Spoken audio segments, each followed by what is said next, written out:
Интересные факты о храпе. Первое. Храп может достигать по громкости 80-85 дБ, это громкость крика.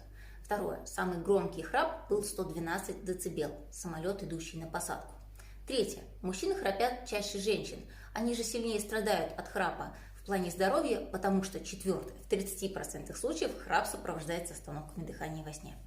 Пятое. Научно доказано, что игра на диджериду уменьшает храп. Подписывайтесь на меня и больше узнавайте о сне и его нарушениях.